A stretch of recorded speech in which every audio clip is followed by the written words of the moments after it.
Ladies and gentlemen, good morning. Western civilization, and the United States in particular, is at risk. I say this because this is exactly what happened to my country 45 years ago.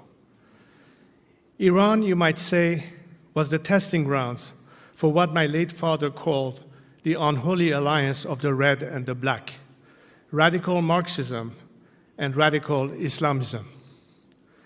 These two ideologies converged not to create, but to destroy. Indeed, to destroy the very notion of Iran. As the Ayatollah Khomeini himself, upon his return to Iran, said, "Patriots are of no use to us. We need Muslims. Islam is opposed to nationalism, because nationalism means we want a nation, nationhood, and not Islam." He quickly put his ideology into action. Our National Consultative Assembly became the Islamic Consultative Assembly. Our conventional national army was shunned in favor of the Islamic Revolutionary Guard Corps. The lion and sun symbol, which adorned our national flag for centuries, was replaced with Allahu Akbar. This united front of Marxists and Islamists took hold of my homeland, but was never satisfied with just taking over Iran, as these two ideologies do not believe in the concept, much less the border of a nation. Indeed, the Islamic Republic in Iran does not view itself as defending or limited to the borders of the Millat, or the Iranian nation, but rather the Ummat, or the Islamic Brotherhood. This expansion has gone far beyond the Middle East. Every day, we see graphic, distressing images of the consequences this regime's expansion has brought all the way to Europe and the West. From looting universities that were once the envy of the world, to supporting terrorist cells taking hold in Europe, to attempting to annihilate Israel, to expanding its criminal footprint to Latin America. This is not an accident. This is the Islamic Republic's political strategy. I invite you to read yesterday's statement and grave warning from the Director of National Intelligence on this matter. Sadly, this has all too often been ignored by many in the mainstream media and the fellow travelers who have come to dominate the commentariat class. Even this week, we are seeing this fifth column of the Islamic regime rear its ugly head in the media to try to convince you that the Islamic Republic's new president is a reformist. He is no such thing. He is nothing but a loyalist and lackey of this regime, and a proponent of its radical imperialist ideology. As he publicly wrote to the Hezbollah Secretary General, reiterating the regime's commitment to its proxies and their terror just this week. Indeed, the rise of radical Islam around the world can be traced directly back to the success of the Islamic Revolution in Iran and the establishment of this usurping anti-Iranian regime, backed by a minority and sustained through oppression and violence. The problem that began in Iran must be ended in Iran. But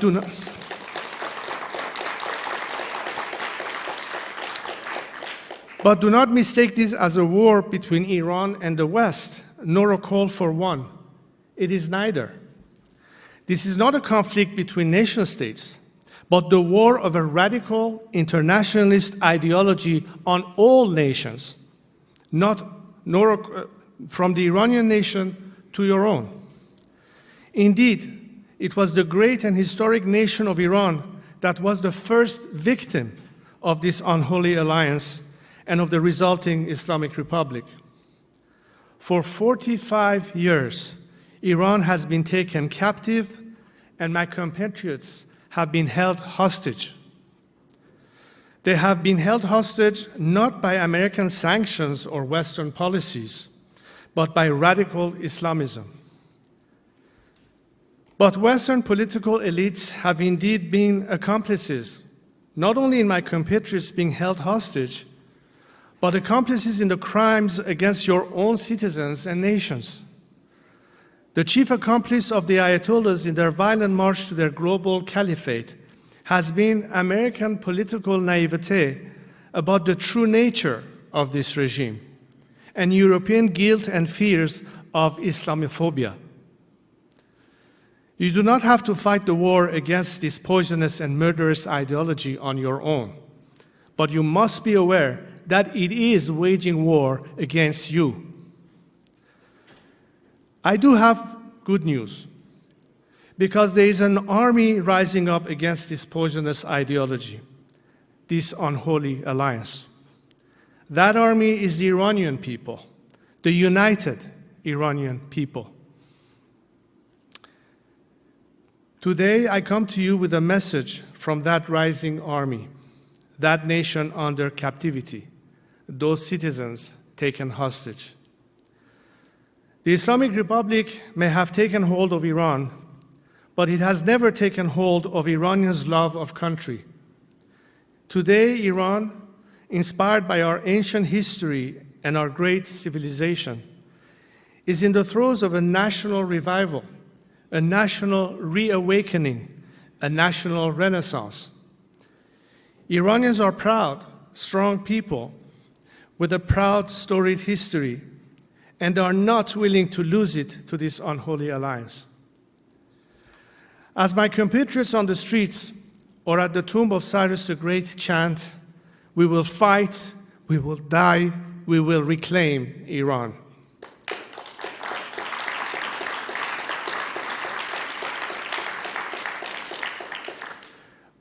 But there are those who stand against them. There are global interests who would rather see the Islamic regime in Iran stay in power. They are making too much money, taking too much advantage, or perhaps it's simply too convenient.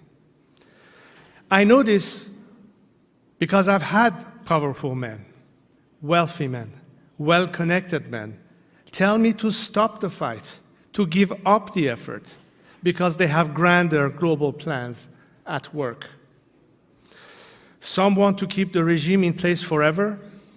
Some want to light the country on fire so that out of its inevitable explosion, they can create statelets over whom they can play the role of benefactor, master, or God. But I will not stand for this, and I will not give up, for my compatriots deserve better.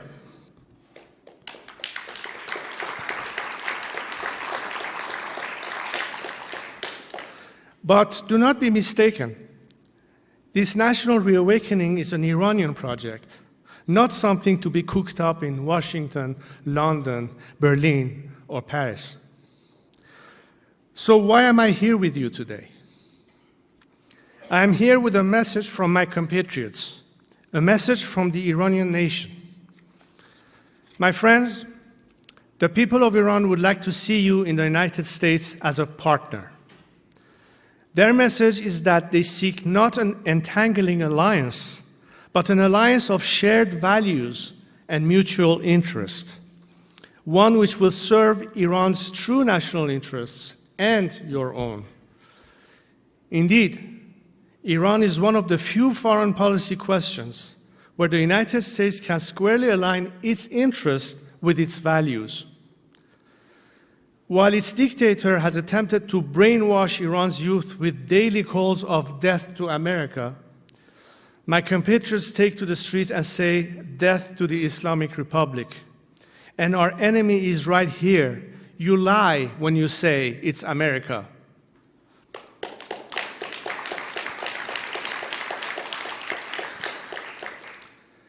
When the regime puts American flags on the ground, my compatriots refuse to step on it and walk around or jump over it. And this is not a new phenomenon. Iranians are the only people in the Middle East who poured onto the streets on September 11th, 2001, to mourn alongside you and to stand with you.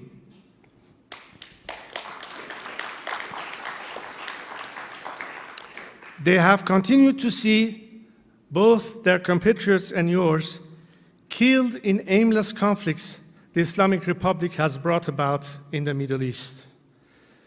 And they are offering you a solution to free yourselves of these conflicts, rebalance the region, and solve the issues of the Middle East with a Middle Eastern solution.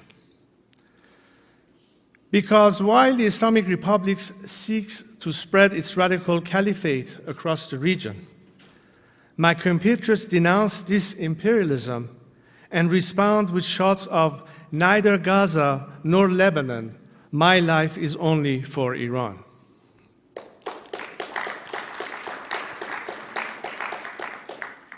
They are tired of having their once radiant country run like a radical cause. They want a government that cares for its own and does not spend blood or treasure meddling in foreign wars as it has in Syria, Iraq, Lebanon, and Yemen.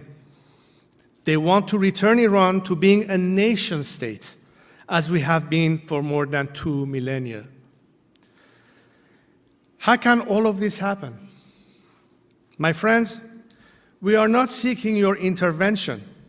We are not seeking your charity. I am not here to ask for your permission to get rid of the Islamic Republic, nor am I here to ask you to do it for us. The true Iran, the ancient Iran, and the soon-to-be free Iran doesn't seek your patronage. It seeks your partnership. It doesn't seek your funding.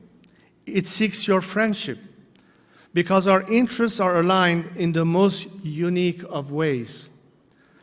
So, as opposed to the growing threat of this unholy alliance of the red and the black, what, my friends, might a partnership with the Iranian nation look like? What will it look like when the sovereignty over our ancient nation is returned to its true sovereign, the Iranian people? Iran will once again be the anchor of peace and stability in the Middle East, so you can finally bring your boys and girls home from faraway lands, but with dignity.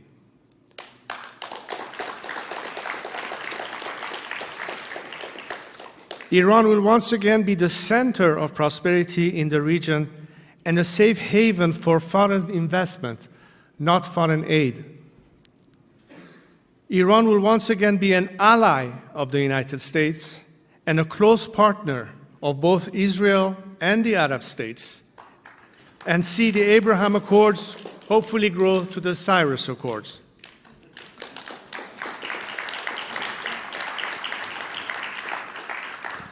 Iran will once again be the engine of progress, the defender of freedom and righteousness, not the spreader of terror and evil. You notice I say once again, because this is nothing new. This is the type of relations our two nations had before, particularly under the leadership of my father and President Nixon. Then, Iran sought peace and productive relations based on mutual interest with all nations. We were friends with America and its European allies. But we also maintained a balanced foreign policy by having stable, cordial relations with the USSR and China. We worked with both India and Pakistan. We had relations with both Israel and the Arab states of the Persian Gulf. Iran kept the peace in the Middle East, and we can help to do so again. But what is missing?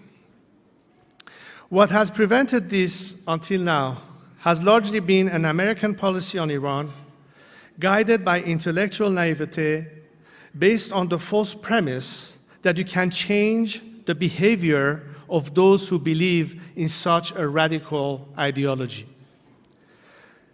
But this is not a conflict between nation states, but against a radical, destructive ideology that cannot be negotiated with. This ideology cannot be reasoned with. It cannot be changed. There is no better deal to be made. It must be defeated, which is exactly what my compatriots have been fighting for. Perhaps some of this makes you wary. I know. It should. Some conversations like this in decades past have led your political leadership down the wrong road.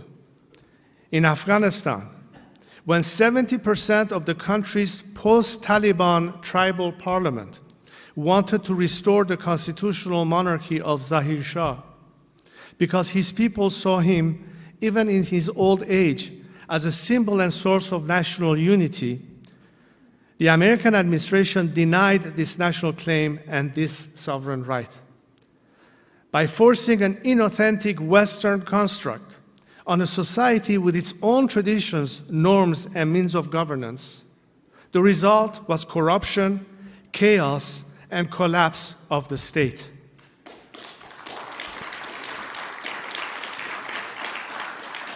It was a devastating mistake, the consequence of which we continue to see today.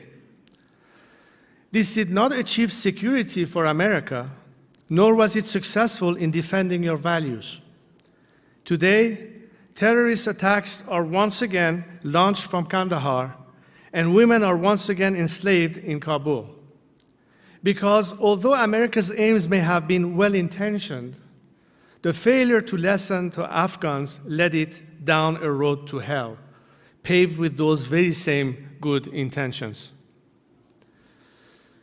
Only a few years later, in Iraq, Washington's political elite's arrogance and ignorance subjugated Iraqi national interest and sovereignty to small-minded sectarian interests that not only failed to unite the country, but further divided it.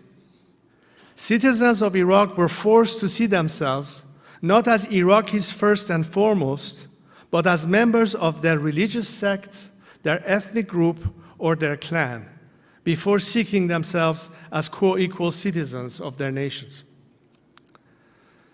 And let us not forget that all of this was brought about with military force. Let me make myself clear. That mistake should not be repeated in Iran, and I will not stand for those radical few who might advocate it, Iranians or Americans.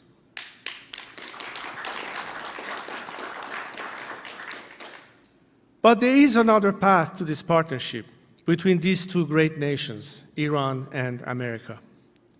A path that rejects appeasement of the radical Islamists who have taken Iran hostage and are taking their war to you, right here on American soil. A path that rejects war and the imposition of inorganic Western construct on a proud and ancient nation.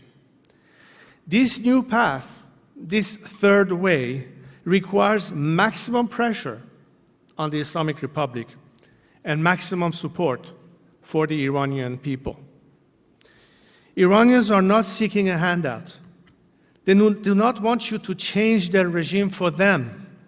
They are fighting on the streets and cities of Iran for their right to life, liberty, the pursuit of happiness, and to reclaim their most treasured inheritance, their nation.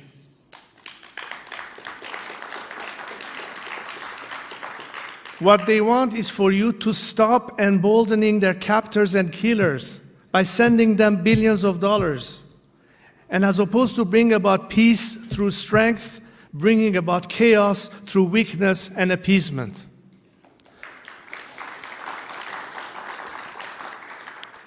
My friends, you have a fight on your hands. But your fight is not with the nation of Iran. Your fight is with the radical ideology of the Islamic Republic and its defenders right here in Washington.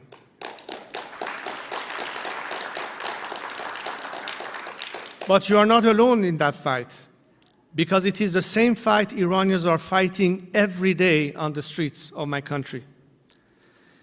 In the fight between the Islamic Republic and Iran, my compatriots have chosen to step forward, to accept the call of history, and fight to reclaim their nation.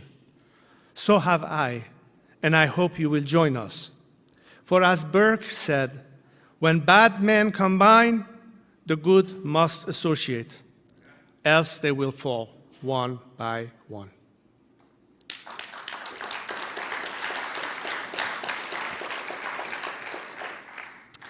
Being with you just a few days after we celebrated America's Independence Day is quite fortuitous, because some 250 years ago, as he authored the Declaration of Independence, Thomas Jefferson did so inspired by the values of the Iranian king Cyrus.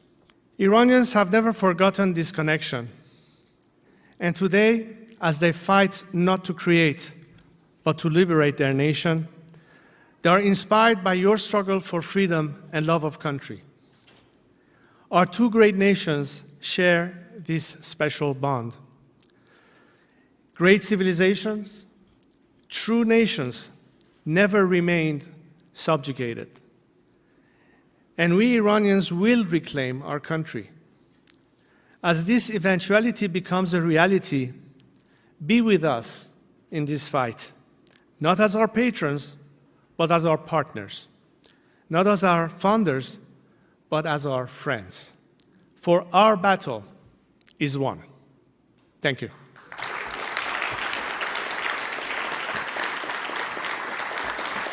Thank you very much.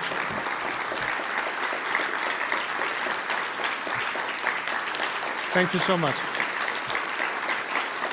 Thank you.